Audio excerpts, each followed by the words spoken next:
Hey everyone, welcome to part 2 of the workout machines video that I'm going to be showing you the rest of the machines in the weight room.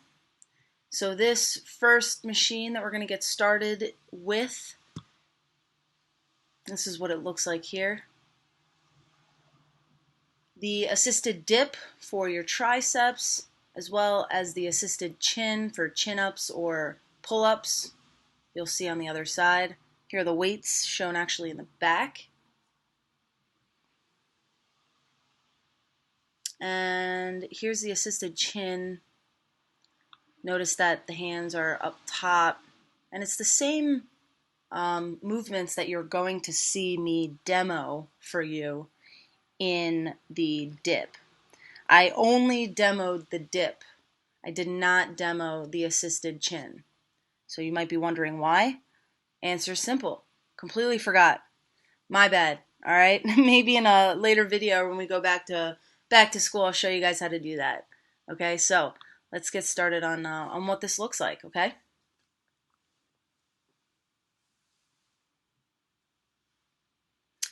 So first you step onto it.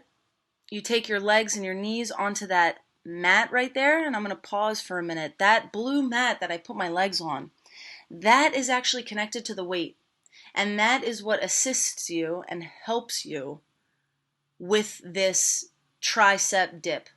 So the more weight that you put on the back with the weight part, the more assistance that you're going to get. And the goal is over time, you use less and less weights for less and less assistance, meaning you're getting stronger on your triceps, which are on the back of the upper arm here. And then eventually, hopefully you'll be able to do dips without any weight. So you're going to go up and down in a slow motion. And I'm going to pause right here to show my arm. If you notice, I only go up until a 90-degree angle right here. I'm not going to go any further than that because you can injure yourself doing that. When you complete your set, you want to slowly bring the mat up so it doesn't make a huge bang, and that's the completion of that. Here's the next machine here. Couple different things you can do with this. The multi-press, kind of like a bench press, and the shoulder press. It all depends on where the incline is for the back mat, where your back is. If you're up straight or back. There are the weights. You have 2 different grips that you can use this. So the first one, the multi-press, bench press, okay? Show you this grip first. Form is very important. Nice and slow. I'm going to switch grips here, show you what that looks like.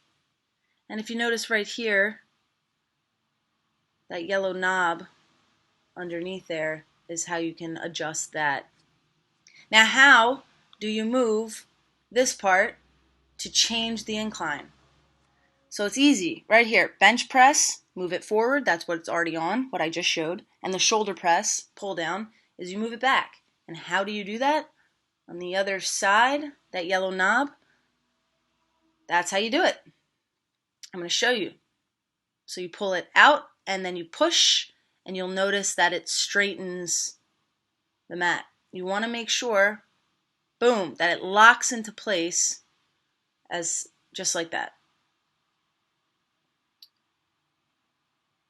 Change weight however you want it, and you do the same movement, but this time you're sitting straight up in that position. You can do this with a different grip, like so, as well.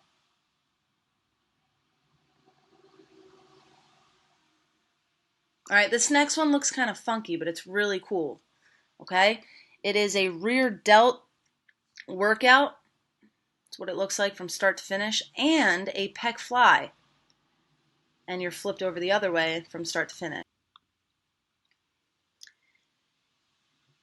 This knob here, when you pull, you will see what that does. I'm going to show you in a few, but it shows you different numbers that you can set it to and what's comfortable for you to set those up for when you sit And again, when we're in school, it's going to be a lot easier for you guys to play around with this and see what works.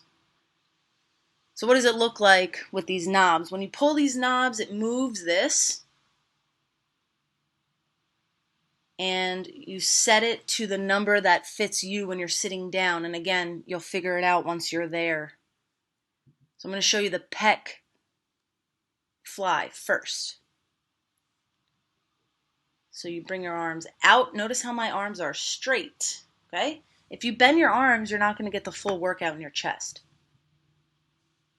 So my elbows are straight, and I'm focusing on the chest. There are 2 different grips you can hold it with. I'm just going to show you that one. Rear delt now.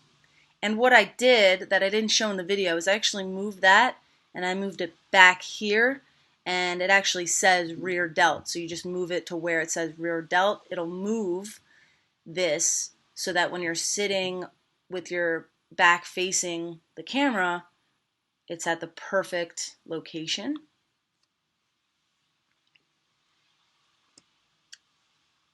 So straight arms at your elbow, and now you're pushing or pulling that back for the rear delt workout.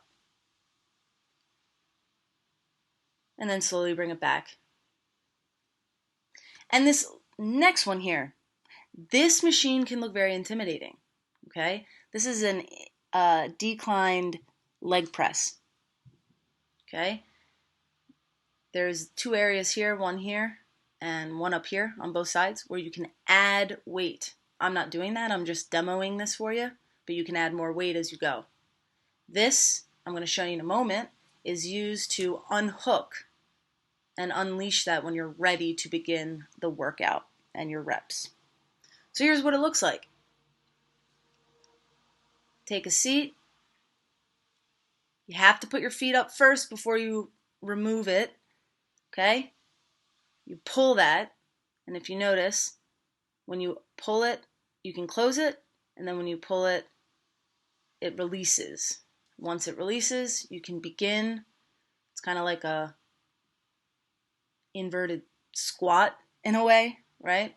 You're just leg pressing in a declined position.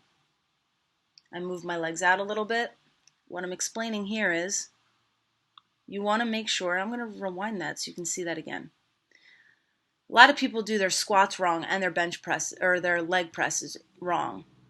You do not want your knees to go in front of your toes. So if you notice, my knees are staying behind my toes. Again, that will prevent any injury or pain, and it makes sure that you are actually doing it correctly with proper form.